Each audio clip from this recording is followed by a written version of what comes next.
कोविड-19 corona virus, China Pakistan, lockdown 1, lockdown 2 Modi ji, lockdown 3 सेना अध्यक्ष जी, रामायण महाभारत जय श्री कृष्णा, लॉकडाउन 4 आने से पहले मोदी जी, और लॉकडाउन 4 आने से पहले मोदी जी आए और संदेश दिया पूरे देश की जनता को, और उस जनता को जो संदेश दिया उसके अंदर एक पैकेज की घोषणा की जो कि 20 लाख करोड़ रुपया, 10% जीडीपी का, 20 लाख करोड़ रुपए का है।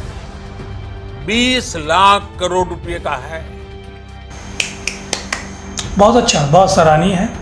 और जैसे जैसे देश की अर्थव्यवस्था बहुत ऊंचे लेवल पर है अर्थशास्त्रियों के अनुसार, जो कि इनके अर्थशास्त्री हैं, तो बहुत ऊंचे लेवल पे, तो 10% जीडीपी, 20 लाख करोड़ रुपया जनता को एक पैकेज दी।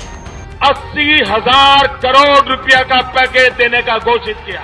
100 लाख करोड़ रुपया, 100 लाख करोड़ रुपया आधुनिक इंफ्रास्ट्रक्चर के लिए लगाए जाएंगे। मैं आज बिहार के पैकेज की घोषणा यहीं से करना चाहता हूं।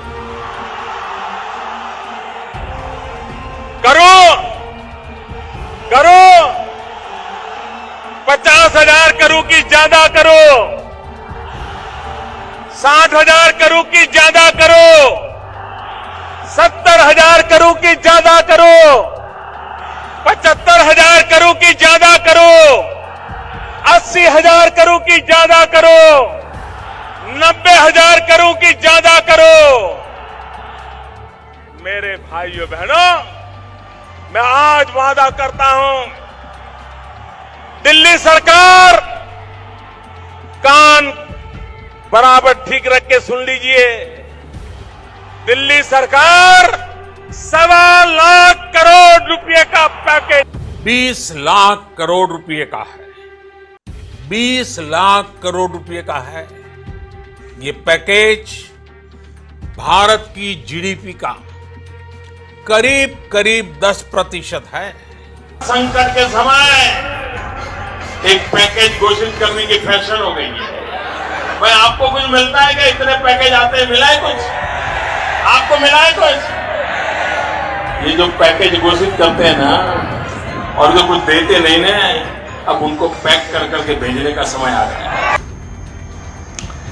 अब ये पैकेज के साथ साथ उन्होंने वो भी पैकेज लगाए जो ये पहले उनमें से ले चुके हैं, 7.5 लाख एक बार, और कुछ और रकम मिला के कुल मिला के 8 लाख पहले ले चुके हैं, और कुछ और मिला के टोटल ये मान के चलिए 10 लाख के करीब ये पैकेज आ चुका है इनके अनुसार। अब बचा 10 लाख करोड़ रुपया। ये पैकेज के तौर पर एमएसएमई के तौर पर निकलेगा। आरबीआई ने भी बोला है कि अगर आप एमएसएमई के लोगों को अगर आप लोन देंगे तो उसका 50% तो आपको भी हमारी मदद करनी पड़ेगी। सरकार ने हाँ बोल दी और कहा कि आप शुरुआत कीजिए। दोस्तों, अब बात आती है कि इस संदेश को जो मोदी जी ने एक पैकेज के तौर पर जनता को दिया, उस पैकेज में कितनी रियायतें, ये हम चर्चा करेंगे बाद में। लेकिन दोस्तों, मैंने अभी जिक्र क्या किया था, लॉकडाउन 1, लॉकडाउन 2, 3rd सेना अध्यक्ष जी, 4th आया नहीं, मोदी जी आने भी चाहिए। लेकिन रामायण महाभारत का क्यों जिक्र किया? जब रामायण महाभारत का मैंने जिक्र किया तो दोस्तों इसके पीछे एक कारण है। वो कारण इसलिए कि जब मोदी जी अपने भाषण के अंतराल में ये कह सकते हैं कि हमारा देश सोने की चिड़िया था और हमको अब लोकल से वोकल बनना होगा, स्वदेशी अपनाना पड़ेगा, तो दोस्तों मुझे वो सीन याद आ गया जब हम छोटे से थे, रामायण देखते थे, और तब सब हमारी स्थिति, हम सब की समूचे की स्थिति ये थी कि हम सब लोग खेत खलिहान में काम करा करते थे, हमारे बाप दादा वगैरह। और जैसा कि आप सब लोग जानते हैं कि सोने की चिड़िया हमारा देश कहलाया जाता था, क्योंकि यहीं पैदावार होती थी और यहाँ के माल को यहीं सब कुछ डाइल्यूट कर दिया जाता था, तो इससे देश हमारा तरक्की करता था। लेकिन अंग्रेज आके गुलाम बन गया, सब लूट लाट के ले गए। उसके बाद फिर देश आज़ाद हुआ, और आज़ादी के बाद धीमे धीमे कदम रखना शुरू किया। अब तक सब कुछ सही चल रहा था, स्वदेशी भी चल रहा था, हर चीज़ चल रही थी, सिर्फ कंप्यूटर और कुछ एक्स्ट्रा चीज़ों के आधार पर ही विदेशी चीज़ें आई थी और धीमे धीमे आने का कागार बढ़ रहा था। लेकिन अब भी 6-7 साल से इस कदर महामारी आ गई विदेशी कंपनियों की, सोशल साइट्स की, ई कॉमर्स की, कि यहाँ के व्यापारियों की रीढ़ की हड्डी टूट गई। दोस्तों, हमारे और आपके दादा परदादा थे जो खेत खलिहानों में काम करा करते थे, फसल उगाया करते थे, किसान थे, लेकिन आज इस किसान की कमर तोड़ दी जा रही है, मजदूर की मजदूरी तोड़ दी गई, कमर की तो हम क्या बात करें। क्योंकि मजदूर की जब मजदूरी तोड़ दी जाती है तो उसकी कमर नहीं टूटती, वो आदमी पूरा ही खत्म हो जाता है। जैसे कि हम लोग इस लॉकडाउन के अंतराल पे देखते हुए आए किस कदर लोग बाग जहाँ थे वहाँ से अपने घर के लिए पैदल ही चल दिए, जिसको जो साधन मिला वो वैसे ही चल दिया। कोई पटरी के माध्यम से जा रहा है, कोई रोड के माध्यम से जा रहा है। ना पटरी पर कुछ सहूलियत, ना रोड पर कुछ सहूलियत। सरकारें दावे पे दावे दिए जा रही है कि हमने इतनों को पहुंचाया, इतनों की सेवा करी, इतनों के लिए ये ट्रांसपोर्ट हमने निर्धारित किए, इतने लोगों को पहुंचवाया। लेकिन अगर ज़मीनी हकीकत को अगर हम देखते तो ये सब खत्म हो जाते। कैसे कैसे 13 साल की छोटी छोटी बच्चियाँ अपने घर जाने से पहले दम तोड़ देती है। कैसे कैसे छोटी छोटी बच्चियाँ मीलों मील चलने के बाद पैरों में छाले पड़ जाती, चली नहीं जाती, उनकी चीख पुकारें सुनाई देती हैं।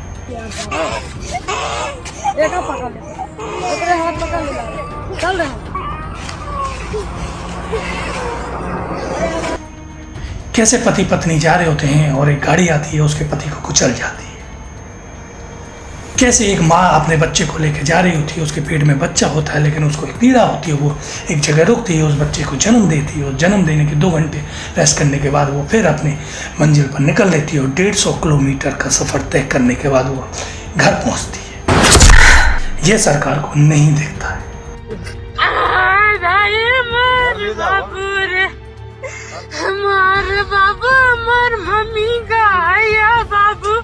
सरकार क्यों नहीं कदम उठाती? क्या जनता उनके लिए कुछ नहीं है? दोस्तों, इनके पीछे अगर हम बात किए जाए तो बहुत सारी चीज़ें निकल कर आती हैं। एक दावा तो ये भी कहा जाता है कि जनता क्यों नहीं रुकना चाहती। वो इसलिए नहीं रुकना चाहती है कि उसको सहूलियत नहीं दी जा रही। अगर जनता को खाना पीना मिलेगा तो क्या वो रुकेगी? बिल्कुल रुकेगी। लेकिन उनको खाना पीना दिया भी जा रहा है तो एक इस तरीके से दिया जा रहा है कि आप समझ लीजिए कि वो खाने के बराबर नहीं, उसे जानवर भी नहीं खा पाए। और कागजों पे खाने की कार्रवाई कुछ और है और सामने कुछ और है। और दोस्तों, इसकी क्या बताएं, जो कोरोना पॉजिटिव लोग हैं उनको जो खाना और जो उनको सुविधाएं दी जा रही हैं, हम और आपसे छुपी नहीं किस कदर इन्होंने व्यवस्थाएं दे रखी हैं, ये आप सब लोग जानते हैं। दोस्तों, सरकार दावे करती है कि हम घर घर में राशन पहुंचा रहे हैं, घर घर में ज़रूरतमंद को हम, जो भूखा है उसको राशन पहुंचा रहे हैं, जिसको दवाई की ज़रूरत है उसको दवाई पहुंचा रहे हैं, जिसको ट्रांसपोर्ट की ज़रूरत है हम उसको ट्रांसपोर्टेशन दे रहे हैं। लेकिन दोस्तों, हकीकत में आप खुद बताइए, क्या वास्तविकता में ऐसा हो रहा है? ये कोई पार्टी बंदी वाली बात नहीं है, ये देश वाली बात है। आप लोग चिंता करते हैं विदेशों की कि विदेशों में अभी इतने मर गए, इतने तो हमारे हिंदुस्तान में नहीं मरे। तो आप मुझे ये बताइए, जब हिंदुस्तान में इतने सारे उनके आंकड़े के अनुसार हमारे मरेंगे तभी कार्रवाई होगी क्या? अब आप मुझे एक बात बता दीजिए कि पूरे विश्व के अंदर 42 लाख के करीब कोरोना पेशेंट हैं। दोस्तों, क्या ऐसा हमारे देश में क्या हो गया, ऐसी क्या विपदा आ गई या ऐसा क्या युद्ध हो गया कि देश की आर्थिक स्थिति एकदम खत्म हो गई, देश में पैसा ही नहीं बचा। जो गरीब है उससे पैसा लिया जा रहा है, जो सरकारी कर्मचारी है उसको लिए उससे पैसा लिया जा रहा है, जीएसटी के माध्यम से आ रहा है, टैक्स के माध्यम से आ रहा है, और जो चंदा दे रहे हैं उस माध्यम से आ रहा है, और अरबों के करीब चंदा पहुंच चुका है।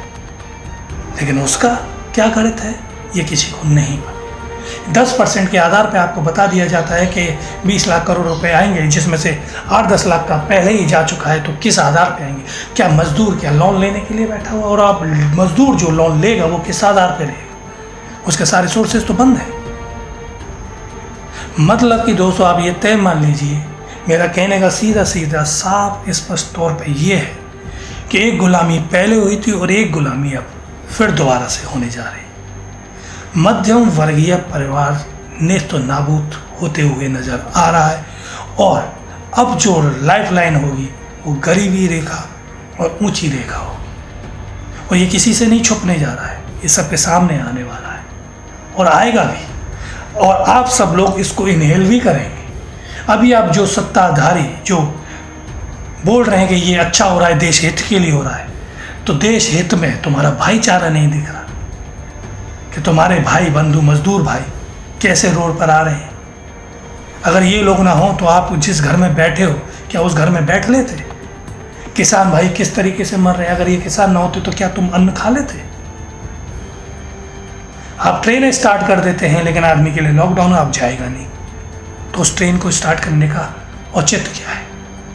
जब जरूरत थी ट्रेन स्टार्ट करने की तब आपने की नहीं, लेकिन कब दूसरी पार्टी जब कोई सहूलियत प्रदान करने के लिए आती है तो आप ट्रेन की सुविधाएं उपलब्ध करा देते हैं। जब कुछ नहीं बचता है आपको तो आप पाकिस्तान पे ठीकरा फोड़ देते हैं, जब पाकिस्तान नहीं मिलता तो आप जमातियों पर ठीकरा फोड़ देते हैं। मैं पूछता हूँ ये जमाती आया कहाँ से?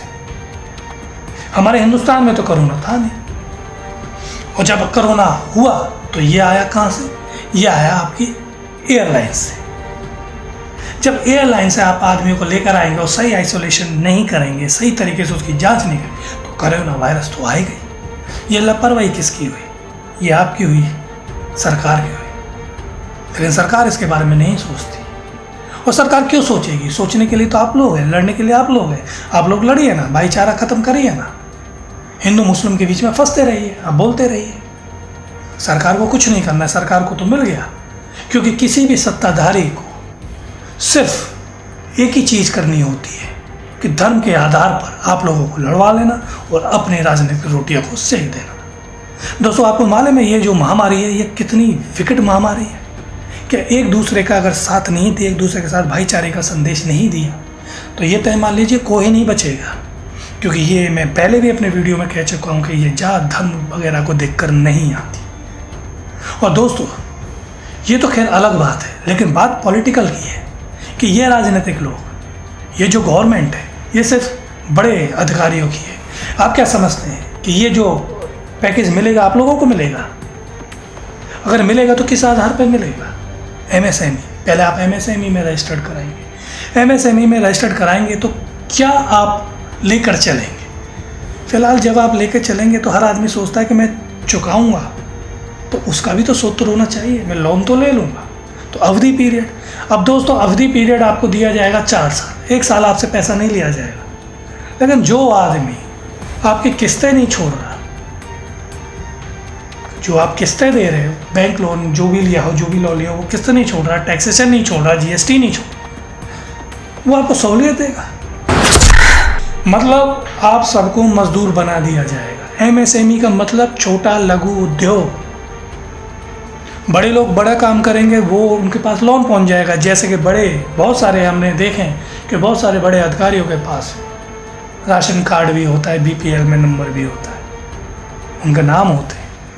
ऐसे ही ये जो पैकेज है उनका है, नाम आपका है। लाखों में से हजारों को मिल जाएगा, नाम हजारों का गूंजेगा, लाख का पता नहीं चलेगा। ये है इस 20 लाख करोड़ की असली कहानी। और आप लोग सिर्फ गुलामी ही करेंगे जहाँ तक हम समझते हैं। क्योंकि अगर आप जिस देश में रहकर आप सब चीज़ों को आंखों देखते हुए ले लेंगे, आप किसी चीज़ का विरोध नहीं करेंगे, तो तय मान लीजिए आप बड़े लोगों की गुलामी जरूर करना पसंद कर चुके हैं। दोस्तों, आज मैं थोड़ा सा जल्दी में था कुछ कार्य की बदौलत, तो कहना तो बहुत कुछ चाहता था लेकिन मैं कह नहीं पाया क्योंकि समय कम है। लेकिन सारी बातें मैं एक चीज़ में डाल दी है, हल्की हल्की, शायद बहुतों को समझ में नहीं आएगी लेकिन कुछ लोग समझ भी जाएंगे। और लेकिन अगर आपको समझना हो पूरी तरीके से कि पूरा वीडियो बना के दे, तो वो तो मैं बनाऊंगा ही, आप कहें या ना कहें, क्योंकि मुझे तो अपने देश का नागरिक होने का फ़र्ज अदा करना है, चाहे कोई करे या ना करे। मैं तो विपक्ष बनकर सवाल करूँगा ही करूँगा। अच्छाई के गुणगान नहीं गाऊँगा, क्योंकि अच्छाई तो सबकी नज़र में आ ही जाती है, लेकिन बुराई नज़र लाने के लिए, यानी कि जो बुरा होता है उसको सामने लाने के लिए क्वेश्चन करने पड़ते हैं, जो कि हम करेंगे। फिर मिलेंगे, फिर पूरी बातें करेंगे। अभी फ़िलहाल इतना ही। तब तक राघवेंद्र पांडा को इजाज़त दीजिए। नमस्कार, जय हिंद, जय भारत।